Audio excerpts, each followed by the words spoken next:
In addition to actually just seeing information on the computer, the BIOS actually gives us the ability to change, to configure these particular components of the computer in our BIOS. Now, this is going to be saved on our CMOS, so of course the CMOS battery comes in play when we want to make sure that that information remains saved. And we can go in, and one of the first things that we can see is we can change things like our boot configuration. Our boot configuration is essentially the order where we want our computer to start up from. Let's say we have a standard desktop computer. Has a USB port in it, a CD drive, and it's pre-installed with Windows 8. Well, when we turn on our computer, the first thing that it is typically going to start up to, without any other interference from us, is going to be Windows 8. This means the first thing in the boot order is the hard drive. Now, let's say we don't want Windows 8 anymore. We're going to install a Linux variant, and we have a CD for Ubuntu. And we want to place that CD inside the computer, and we want it to start up to that instead. So we open it up, put it in, restart our computer, but we're still getting the hard drive, or we're still getting our Windows 8 because that's what's installed in the hard drive. Well, that means that the very first thing installed on our BIOS, or saved on our BIOS, as being the very first order of operation of our operating system is the hard drive. So even if we put a CD in there, it's still going to default to the hard drive as long as there's one in it for it to start up. Now, rather than removing the hard drive and trying to insert a CD and trying to get it to boot from there, what we can actually do is we can go into our BIOS and we can change this order however much we want. We can make it hard drive and then CD, or we could switch those around just as easily. USB actually also comes into play,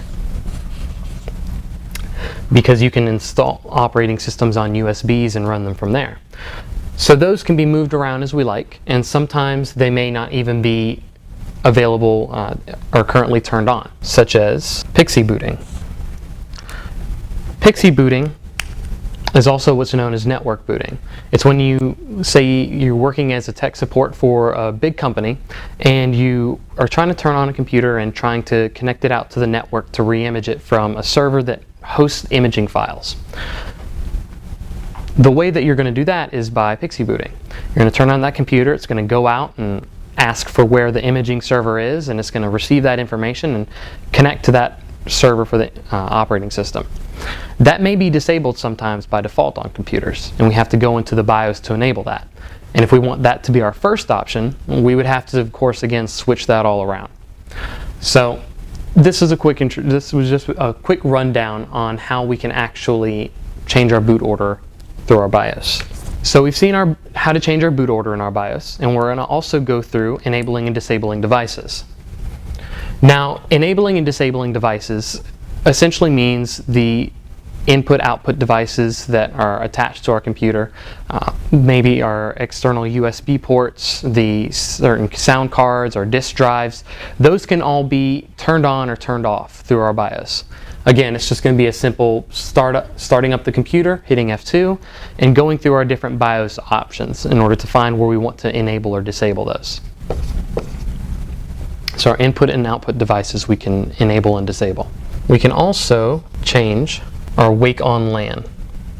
Well, what does wake on LAN mean? Well, let's say you need to remotely access a computer that's currently turned off, or the computer turned off because of a power issue and didn't come back on automatically. You can enable wake on LAN in order to remotely tell that computer essentially it's time to wake up, even if it's turned off. If it's connected into the power and it has an Ethernet cable going into it, and the wake on LAN is enabled, you can tell that computer to turn on remotely. But of course, again, that needs to be enabled in the BIOS. Other things we can change in the BIOS are date and time, and we can also change our CPU clock speeds. Now, our CPU clock speeds, we don't want to adjust those too much unless we're interested in, say, overclocking or changing performance on our computer. Now, this isn't something that you would have just a standard person just going in and, oh, let's turn up our CPU clock speeds, we'll get a faster computer. Well, that can also result in other problems, overheating issues, melting CPU boards. So that's really for intensive using. Sometimes gaming users can do this in order to get faster performance on their computer, faster processing speeds.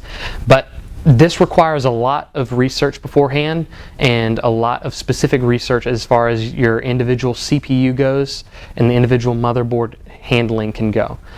We could clock up our CPU speeds but not have proper ventilation in our computer, not have enough cooling, and it's going to turn off every 2 seconds because it's going to overheat. And also we can adjust virtualization. Now, what I mean by virtualization, there are programs or applications that allow you to host multiple computers inside one computer. VMware, VirtualBox, Hyper-V are all applications which can be used on your computer, and you can have more computers running on your computer. We'll get into the actual specifics of virtualization later, but one thing you need to know now is if you have virtualization support turned off in your BIOS, you may not be able to actually run those virtual boxes inside of your computer. Now, we can't turn that on from our operating system, so we actually need to go inside of our BIOS in order to turn that on.